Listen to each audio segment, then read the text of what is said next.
الحمد لله نحمده ونستعينه ونستغفره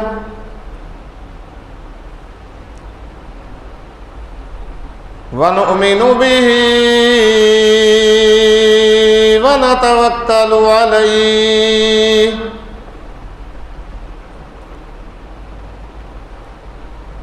ونعوذ بالله من شرور أنفسنا ومن سيئات أعمالنا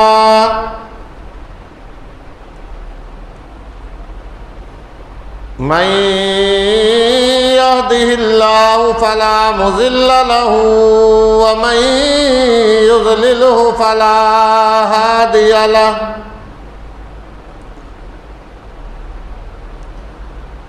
ونشهد أن لا إله إلا الله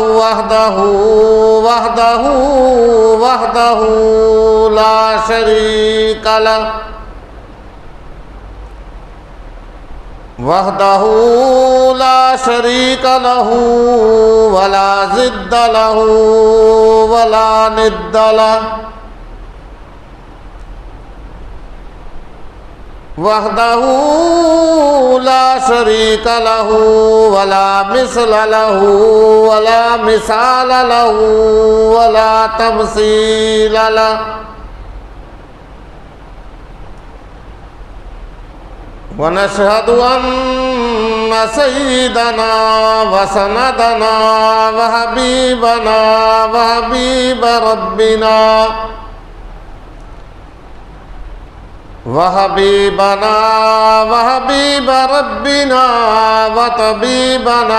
وطبيب قلوبنا ومولانا محمد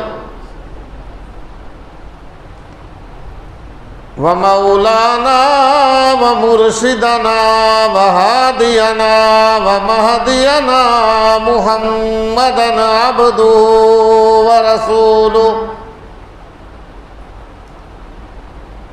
أرسله الله إلى كافة للناس بشيرا ونذيرا وداعيا إلى الله بإذنه وسراجا منيرا يا أيها النبي إنا أرسلناك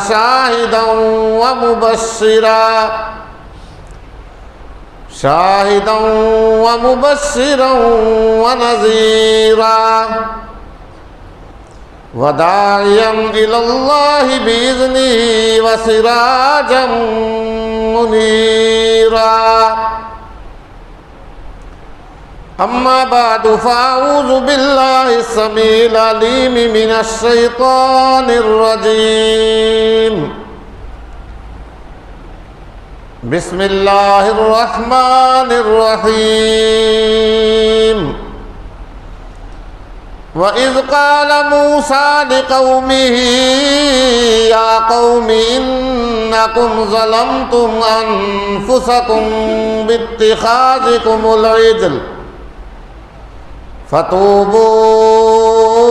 فتوبوا إلى بارئكم فاقتلوا أنفسكم ذلكم خير لكم عند بارئكم فتاب عليكم إنه هو التواب الرحيم صدق الله مولانا العظيم وبلغنا رسوله النبي الكريم ونحن على ذلك من الشاهدين والشاكرين والحمد لله رب العالمين ربنا تقبل منا إنك أنت السميع العليم وتب علينا إنك إنك أنت التواب الرحيم. درود شریف پڑھ لیں. اللهم صل على محمد وعلى آل محمد كما صليت على إبراهيم وعلى آل إبراهيم إنك حميد مجيد. اللهم بارك على محمد وعلى آل محمد كما باركت على إبراهيم وعلى آل إبراهيم إنك حميد مجيد. هو الحبيب الذي ترجى شفاعته لكل هول من الأهوال مقتحم.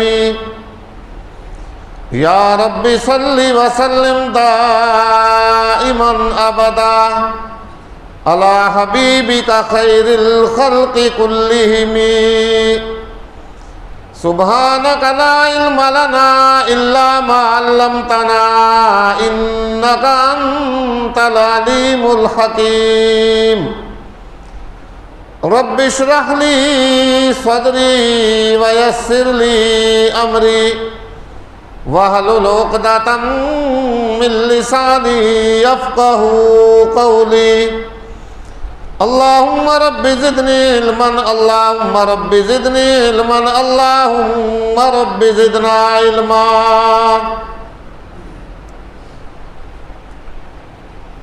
محترم و مکرم معزز سامعین کرام، انتہائی واجب الاحترام بزرگوں، دوستوں، عزیز بچوں،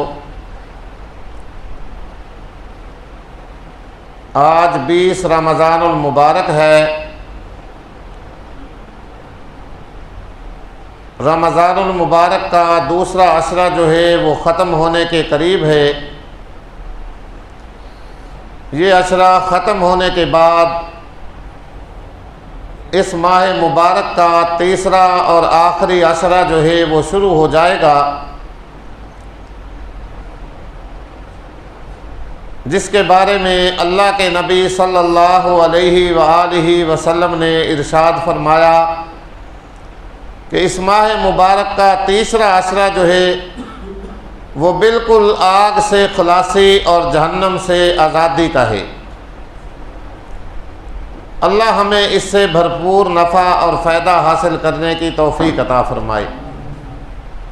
یہ وہ مبارک مہینہ ہے جس کے بارے میں اللہ کے نبی صلی اللہ علیہ وآلہ وسلم نے فرمایا کہ اگر کوئی شخص، کوئی آدمی، کوئی انسان اس ماہ مبارک کا ایک روزہ جان بوجھ کر چھوڑ دے بغیر کسی شرعی عذر کے، تو پھر چاہے وہ اس ایک روزہ کے بدلے پوری زندگی روزے رکھتا رہے، پورا ایک زمانہ روزے رکھتا رہے، لیکن اس ایک روزہ جو اس نے بغیر شرعی عذر کے چھوڑا ہے اس کا نعم البدل نہیں ہو سکتا. تو محترم بزرگوں، دوستوں، عزیز نوجوانوں، جو آدمی یہ چاہتا ہے کہ میں اپنے رب سے خوشی خوشی ملاقات کروں، جب میں اپنے اللہ سے ملوں تو میرا اللہ مجھ پہ راضی ہو، اسے چاہیے کہ آج کل وہ یہ روزہ رکھے، وہ آج ہی روزہ رکھے، کل پہ اس بات کو نہ چھوڑے. کیونکہ حدیث پاک میں آتا ہے، اللہ کے نبی صلی اللہ علیہ وآلہ وسلم نے ارشاد فرمایا کہ جو آدمی اللہ کی رضا کے لیے روزہ رکھتا ہے اس کو 2 خوشیاں نصیب ہوتی ہیں. ایک خوشی تو اسے افطار کے وقت نصیب ہوتی ہے، اور دوسری خوشی اس کو اس وقت نصیب ہوگی جب وہ ہنسی خوشی اپنے اللہ کی ملاقات کرے گا. افطار کے وقت کی خوشی کا تو تجربہ ہر آدمی یہاں دنیا کی زندگی میں کر سکتا ہے. اللہ اکبر، اللہ کی ذات بھی اس وقت اپنے بندے پہ فخر کر رہی ہوتی ہے. کتنی چیزیں سامنے جڑی ہوئی ہیں، کتنا بڑا دسترخوان لگا ہوا ہے، 1 نہیں، 2 نہیں، 3 نہیں، 4 نہیں، بے شمار اللہ کی نعمتیں اس کے سامنے رکھی ہوئی ہوتی ہیں. لیکن روزہ دار آدمی ہاتھ باندھ کر کے آرام سے بیٹھا ہوا ہوتا ہے، کوئی دعا مانگ رہا ہوتا ہے، کوئی اللہ اللہ کر رہا ہوتا ہے، کوئی استغفار کر رہا ہوتا ہے. کس کے انتظار میں؟ اللہ فخر فرماتا ہے فرشتوں کے سامنے، میرے فرشتوں، میرے اس بندے کو دیکھو، صرف اور صرف میرے حکم نے روکا ہوا ہے۔ ہر چیز پہلے سے زیادہ، عام دنوں سے زیادہ، 11 مہینوں سے زیادہ اس کے سامنے رکھی ہوئی ہیں، لیکن یہ اب کس کے انتظار میں ہے؟ میں اللہ کے حکم کے انتظار میں یہ بیٹھا ہوا ہے کہ کب میرا حکم آئے اور یہ اٹھا کر کے کھجور کا دانہ اپنے منہ میں ڈالے۔ کل ہی میں پڑھ رہا تھا سیدنا موسیٰ علیہ نبینا علیہ الصلاۃ والسلام، جن کا لقب کلیم اللہ ہے، اللہ سے کلام کرنے والے، اللہ سے گفتگو کرنے والے۔ سیدنا موسیٰ علیہ الصلاۃ والسلام اللہ سے ہم کلام ہوا کرتے تھے، باتیں کرتے تھے۔ ایک دن باتیں کرتے کرتے سیدنا موسیٰ علیہ الصلاۃ والسلام نے اللہ رب العزت سے عرض کی، یا اللہ، میرے سے زیادہ بھی تیرے کوئی قریب ہے؟ یا اللہ، میرے سے زیادہ بھی تیرے کوئی قریب ہوتا ہے؟ اللہ نے فرمایا کہ ہاں ہاں اے موسیٰ، ایک امت آنے والی ہے، آخری امت جو محمد عربی صلی اللہ علیہ وآلہ وسلم کی امت ہوگی۔ جب افطار کا وقت ہوتا ہے، امت محمدیہ کا روزہ دار روزہ رکھتا ہے تو وہ مجھ سے تیرے سے بھی زیادہ قریب ہوتا ہے۔ تیرے اور میرے درمیان تو 70 پردے حائل ہیں، لیکن اس امت کے روزہ داروں کے اور میرے درمیان کوئی پردہ بھی حائل نہیں ہوگا۔ اور جب وہ روزہ دار مجھ سے جو بھی دعا کرے گا تو اس کی ہر دعا کا قبول کرنا یہ میری ذمہ داری ہوگی۔ اللہ ہمیں بھی بھائی دعا مانگنے کی توفیق عطا فرمائے، توبہ کرنے کی توفیق عطا فرمائے۔ جو آدمی کامیابی چاہتا ہے، سرخرو ہونا چاہتا ہے، وہ آج اپنے اللہ سے سچی اور پکی توبہ کرے۔ آج ہر انسان کے لیے، ہر گناہ گار کے لیے توبہ کا دروازہ کھلا ہوا ہے۔ اور اللہ کے نبی صلی اللہ علیہ وآلہ وسلم نے فرمایا کہ اللہ تعالیٰ اپنے بندہ کی توبہ اس وقت تک قبول کرتا ہے جب تک اس کا غرغرہ نہ بول جائے، گھنگرو نہ بول جائے، اس کا سانس یہاں ہنسلی تک نہ اٹک جائے، اس وقت تک ہر گناہ گار کی توبہ اللہ قبول کرتا ہے۔ جب نزع کا عالم طاری ہو جائے، موت کا فرشتہ سامنے آ جائے، غرغرہ بولنا شروع ہو جائے، اس وقت کوئی آدمی یہ کہے یا اللہ میری توبہ، یا اللہ میں توبہ کرتا ہوں، اس وقت کی توبہ جو ہے اللہ کے ہاں وہ قابل قبول نہیں ہوتی۔ توبہ کرنے کا وقت، توبہ کرنے کا زمانہ مرنے سے پہلے پہلے ہے، نزع کا عالم طاری ہونے سے پہلے پہلے ہے۔ ورنہ قرآن کے مطالعے سے، قرآن کے پڑھنے سے ہمیں یہ بات معلوم ہوتی ہے کہ مرتے وقت تو فرعون نے بھی توبہ کی۔ سورہ یونس 11واں سپارہ اٹھا کر کے دیکھیے، لیکن اللہ نے اس کی توبہ قبول نہیں کی۔ قرآن فرماتا ہے وَجَاوَزْنَا بِبَنِي إِسْرَائِيلَ الْبَحْرَ فَأَتْبَعْنَاهُمْ بِجُنُودِهِ بَغْيًا وَعَدْوًا حَتَّى إِذَا أَدْرَكَهُ الْغَرَقُ قال آمنت أنه لا إله إلا الذي آمنت به بنو إسرائيل وأنا من المسلمين۔ قرآن فرماتا ہے کہ او لوگو، او وقت یاد کرو جب آگے دریا کی موج، درمیان میں موسیٰ علیہ السلام، بنی اسرائیل کا لشکر اور اس کے پیچھے فرعون کی فوج، سرپٹ گھوڑے دوڑاتے ہوئے فرعون اور اس کا لاؤ لشکر، اس کا جتھا مسلمانوں کے پیچھے، سیدنا موسیٰ علیہ السلام کی قوم بنی اسرائیل کے پیچھے دوڑتا ہوا آ رہا تھا۔ اللہ رب العزت کی قدرت دیکھیے، رب ذوالجلال نے معجزانہ طور پہ سیدنا موسیٰ علیہ السلام اور ان کی قوم بنی اسرائیل کو دریا کے اندر راستے دے دیے۔ دریا کا پانی خشک ہو گیا، بنی اسرائیل نے دریا کے اندر چھلانگ لگا دی۔ موسیٰ علیہ السلام اور آپ کی قوم دریا میں کود گئی، دریا راستے دیتا چلا گیا، راستے بنتے چلے گئے۔ موسیٰ علیہ السلام اور بنی اسرائیل دریا عبور کر گئے۔ فرعون نے اور اس کے لشکر نے جب دیکھا کہ یہ بھی تو دریا میں چلے گئے، لہذا ہمیں بھی اپنا لشکر ان کے پیچھے دریا میں دوڑا دینا چاہیے۔ بات مختصر، فرعون اور اس کی قوم کے لوگوں نے بھی اپنے گھوڑے دریا میں ڈال دیے۔ رب ذوالجلال نے دریا کو حکم دیا کہ سابقہ جس طرح تو بہہ رہا تھا، جس طرح تیرا پانی پہلے چل رہا تھا، اسی طرح اپنا پانی جاری اور ساری کر دے۔ دریا اللہ کا حکم مان کر کے جاری ہو گیا، پانی جاری ہو گیا۔ فرعون بھی اور اس کا لشکر بھی غوطے کھانا شروع ہو گیا، ڈوبنا شروع ہو گیا۔ قرآن فرماتا ہے وَجَاوَزْنَا بِبَنِي إِسْرَائِيلَ الْبَحْرَ فَأَتْبَعَهُمْ فِرْعَوْنُ بِجُنُودِهِ بَغْيًا وَعَدْوًا۔ ہم نے بنی اسرائیل کو دریا عبور کرا دیا، پھر انہی کے پیچھے فرعون اور اس کا لشکر بھی شرارت کرتے ہوئے، تعدی اور زیادتی کرتے ہوئے، تاکہ وہاں جا کر کے ان کو قتل کر دے، ان کو تہس نہس کر دے۔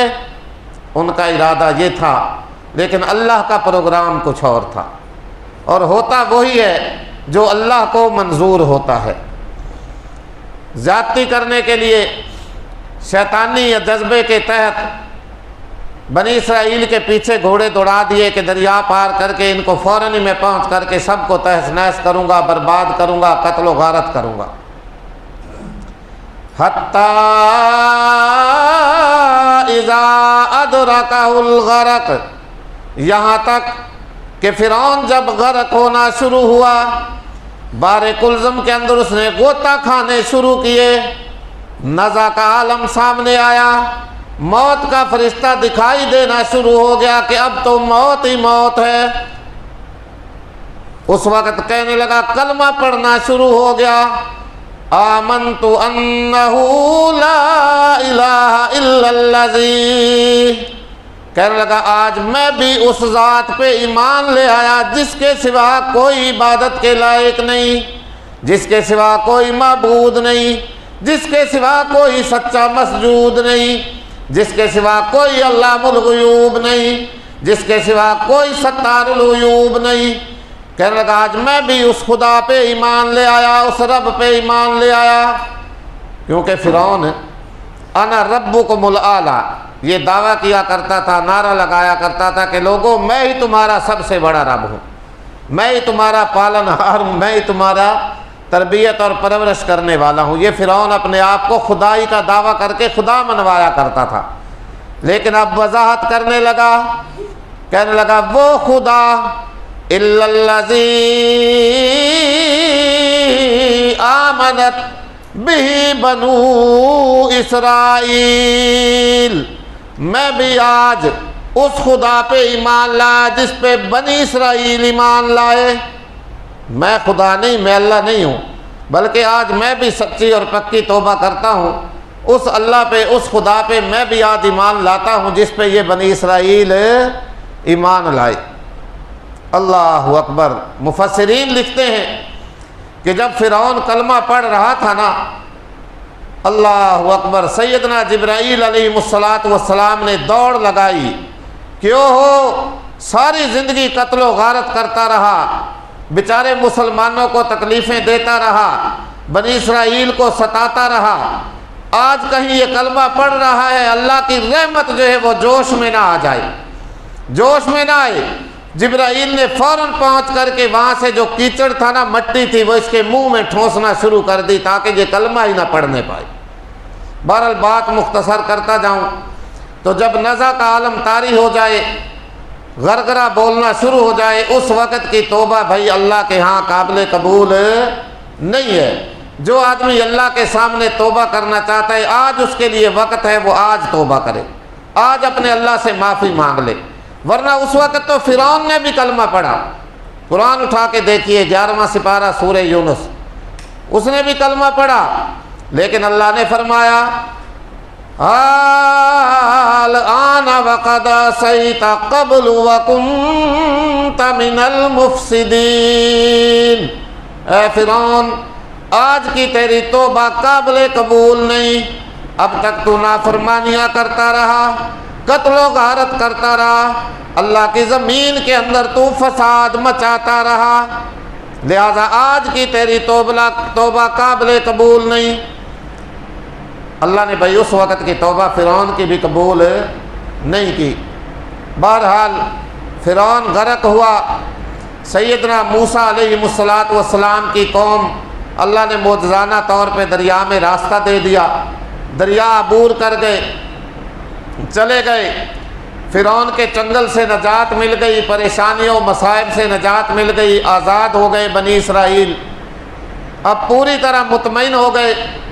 مطمئن ہونے کے بعد پھر سیدنا موسیٰ علیہ السلام کی خدمت کے اندر حاضر ہوئے اور عرض کی کہ حضرت جی اب ہمیں فرعون سے نجات مل گئی ہے، اس کا خوف، اس کا ڈر جو ہے وہ ختم ہو گیا ہے، لہٰذا اب اگر اللہ تعالی ہمارے لیے کوئی احکام نازل فرمائے، کوئی کتاب نازل فرمائے، کوئی شریعت نازل فرمائے تو ہم اس پہ پوری طرح عمل کریں گے، ایمان لائیں گے اور اس کے حکم کے مطابق اپنی زندگی گزارنے کی کوشش کریں گے۔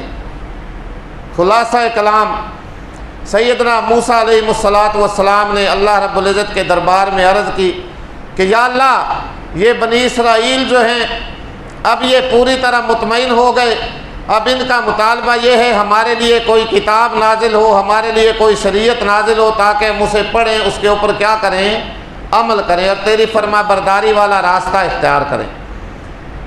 اللہ رب العزت نے سیدنا موسیٰ علی نبینا علیہ السلام سے وعدہ فرمایا کہ آؤ طور پہاڑ پہ آؤ، یہاں آ کر کے 1 مہینہ تک ہماری عبادت کرو، میں تمہیں ایک کتاب دوں گا جس کا نام توریت ہوگا، وہ کتاب میں تمہیں عطا کروں گا۔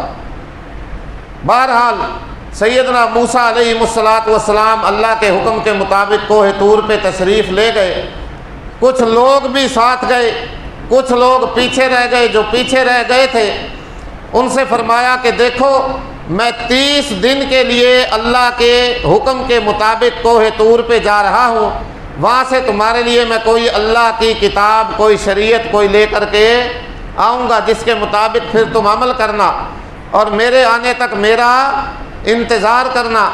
اور پیچھے اپنے بھائی سیدنا ہارون علیہ السلام کو اپنا خلیفہ بنا کے گئے۔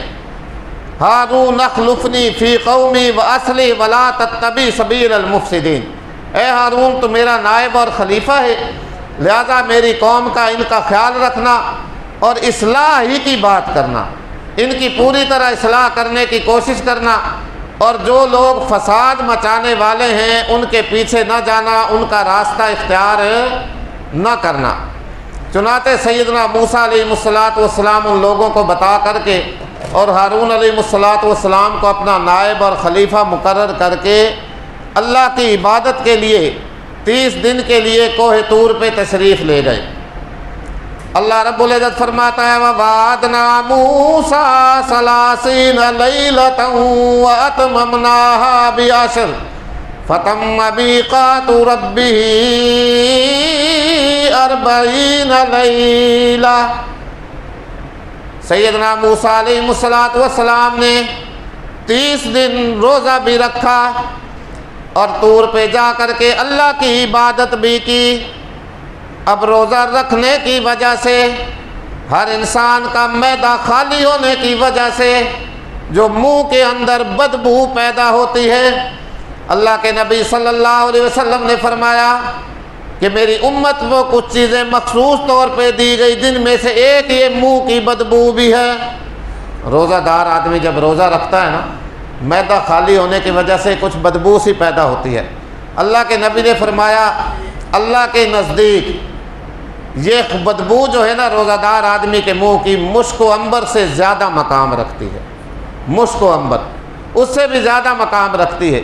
تو سیدنا موسیٰ علیہ السلام نے 30 دن گزرنے کے بعد کہ اب میرا وقت مقررہ پورا ہو گیا، لہذا مسواک کی، لیکن اس امت کے لیے یہ حکم نہیں ہے بھائی روزہ دار مسواک کر سکتا ہے چاہے تر ہو چاہے خشک ہو۔ بہرحال مسواک کی یا اور کسی وجہ سے وہ منہ کی بدبو جو اللہ کو انتہائی پسندیدہ تھی وہ ختم ہو گئی، تو اللہ تعالیٰ نے 10 رات کی مزید پابندی اور لگا دی۔ کہ موسیٰ 10 رات اور یہاں چلہ کرو، 40 دن کا چلہ جو ہے وہ کیا کرو، پورا کرو، 40 دن کا اعتکاف کیا کرو، پورا کرو۔ اللہ ہمیں بھی بھئی یہ اعتکاف بیٹھنے کی توفیق عطا فرمائی۔ آج ماشاءاللہ معتکفین حضرات جو ہے وہ عصر کے بعد مغرب سے پہلے اپنی اپنی مساجد میں بیٹھیں گے، اپنے اللہ کو راضی کریں گے بھائی۔ تو موسیٰ علیہ السلام نے اعتکاف کیا۔ اب جب 40 دن ہو گئے تو پیچھے جو قوم بنی اسرائیل کے لوگوں کو موسیٰ چھوڑ کے آئے تھے ان کے اندر چمگوئیاں شروع ہو گئی۔ لوگوں نے کہنا شروع کر دیا کہ موسیٰ تو جو ہے نا یا تو بھول گئے ہیں یا پھر ان کو یاد نہیں رہا، لہٰذا ہمیں جو ہے نا اب یہاں کسی اور کو کوئی نیا خدا تلاش کر لینا چاہیے۔ اسی قوم کے اندر سامری نامی ایک آدمی تھا، سامری، جو قوم کا بڑا سردار، بڑا رئیس مانا جاتا تھا اور لوگ اس کی بات بھی مانتے تھے۔ اس کو موقع ہاتھ آ گیا۔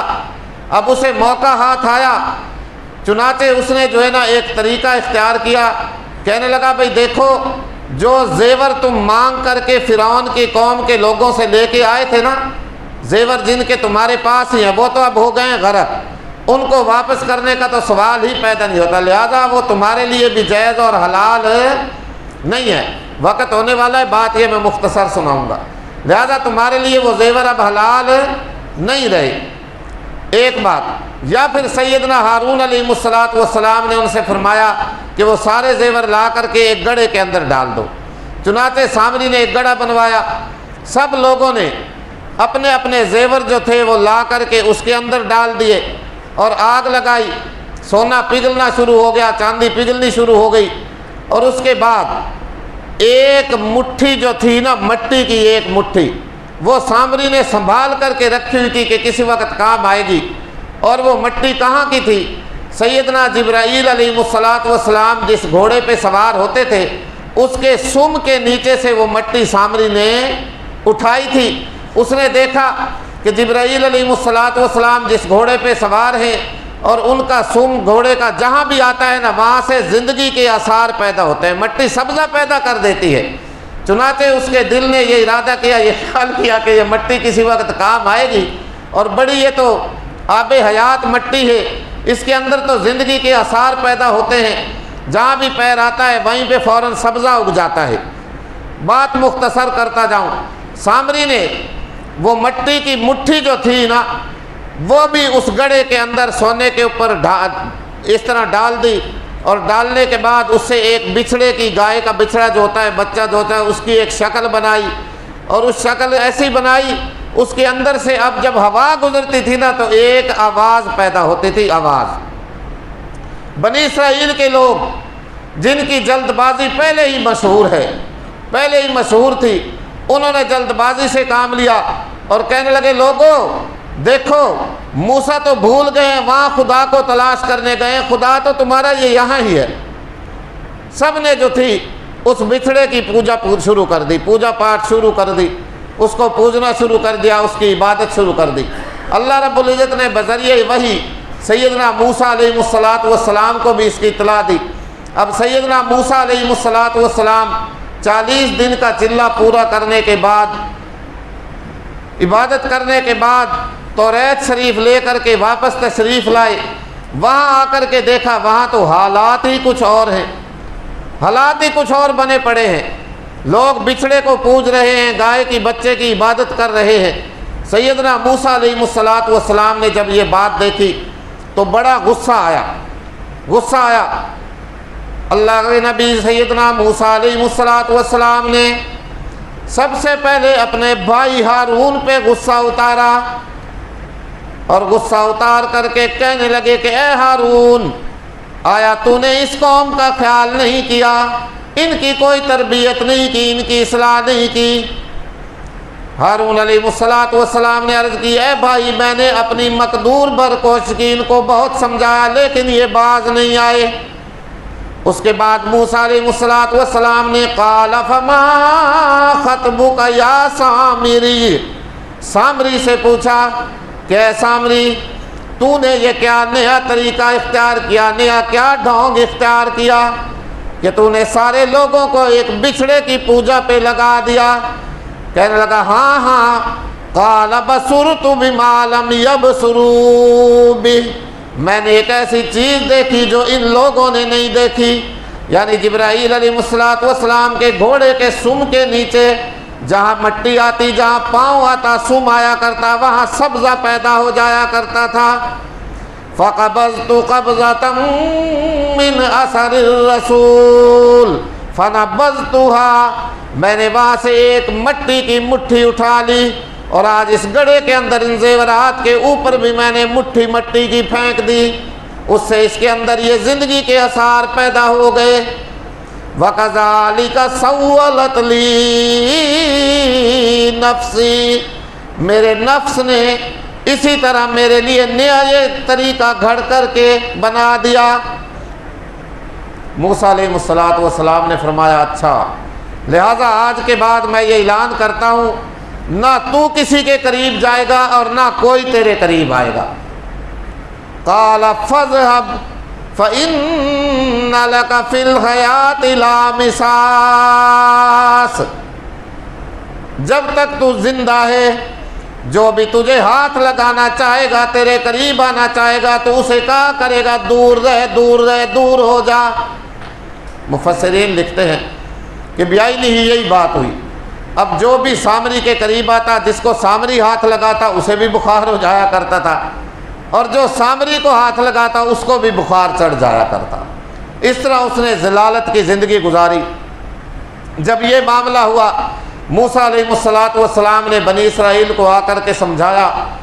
اللہ اکبر، مطلب اور مقصد کی بات میں آپ کے سامنے رکھنے لگا ہوں. سمجھایا تو اس وقت پھر جو ہے انہوں نے عرض کی، موسیٰ اپنے رب سے پوچھیں، ہم اللہ کے سامنے سچی اور پکی توبہ کرتے ہیں، اپنے شرک والے گناہ کی معافی مانگتے ہیں، بچھڑے کی پوجا کرنے والی بات کی معافی مانگتے ہیں، لہذا اپنے رب سے دعا کیجیے اللہ ہمیں معاف کر دے. لیکن رب ذوالجلال نے حکم نازل فرمایا، یا قوم انکم ظلمتم انفسکم باتخاذکم العجل. موسیٰ علیہ السلام نے فرمایا، اے میری قوم، یہ جو تم نے اپنی جانوں کے اوپر بچھڑے کو خدا بنا کر کے، اس کو معبود بنا کر کے، اس کو پرستش کے قابل سمجھ کر کے اپنی جانوں کے اوپر ظلم کیا. جو آدمی بے گناہ کرتا ہے وہ گویا کہ اپنی جان پہ کیا کر رہا ہوتا ہے؟ ظلم کر رہا ہوتا ہے. اور شرک سے بڑا تو گناہ ہی دنیا کے اندر پھر کوئی نہیں ہے. شرک بہت بڑا گناہ ہے. ان الشرک لظلم عظیم، بہت بڑا ظلم عظیم. فرمایا تم نے اپنی جانوں پہ ظلم کیا، لہذا فتوبوا الی باریکم، اپنے رب کے سامنے گڑ گڑاؤ، اپنے رب کے سامنے توبہ کرو.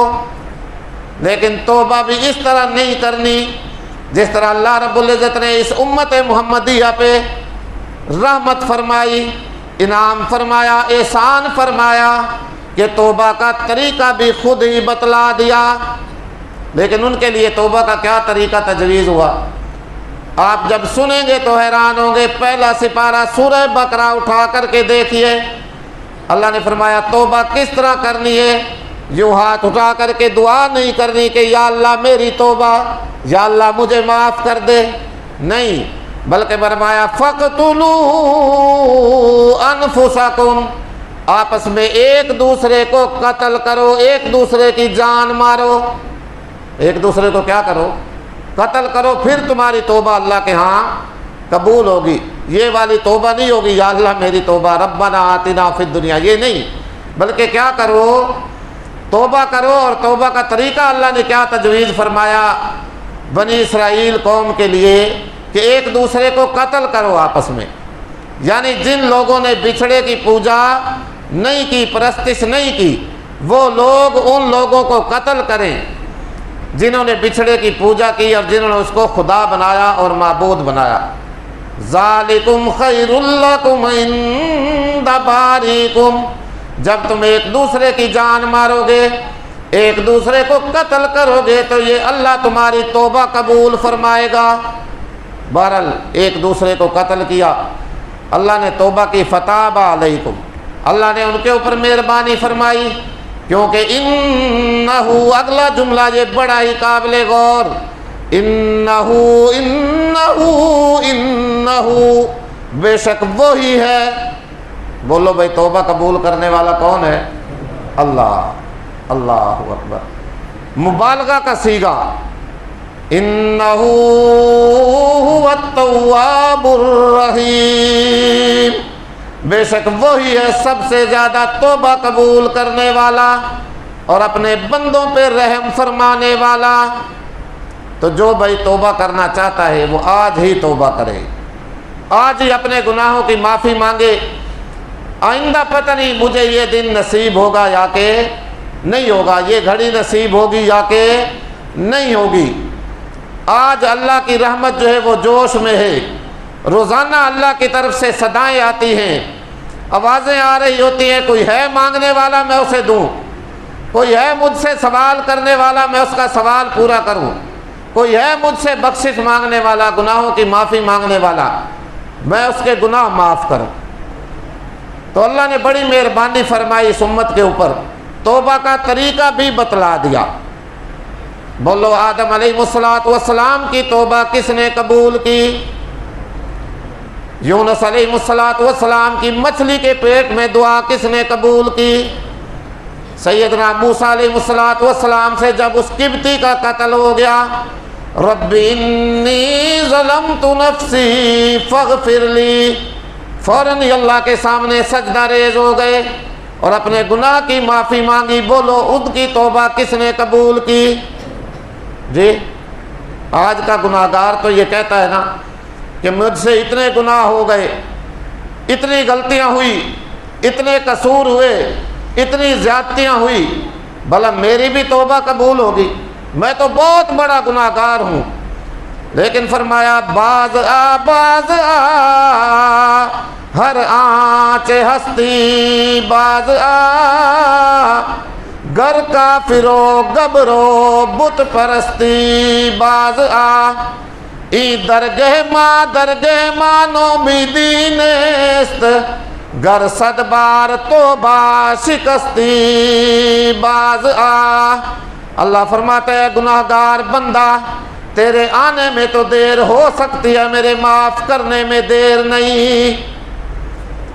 تو چل کر کے میری طرف آتا ہے، میں اللہ دوڑ کر کے تیرا استقبال کرتا ہوں، تو بندوں کی محفل میں مجھے یاد کرتا ہے، میں فرشتوں کی پاک محفل کے اندر تیرے ذکر تذکرے کیا کرتا ہوں۔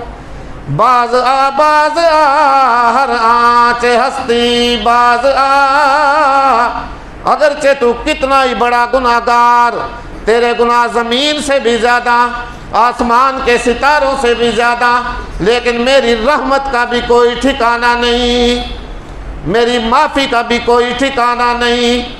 میرے معافیوں کے خزانے تو بھرے ہوئے ہیں، وہاں کوئی بجٹ پرابلم پیش نہیں آتا۔ جی جب سے دنیا وجود میں آئی ہے لوگوں نے اللہ سے معافیاں مانگنا شروع کی ہوئی ہیں، لیکن اللہ کے معافی کے خزانے میں اتنا بھی فرق نہیں پڑتا جتنا کہ ایک چڑیا سمندر میں سے اپنی چونچ کے اندر پانی کا قطرہ اٹھا لے۔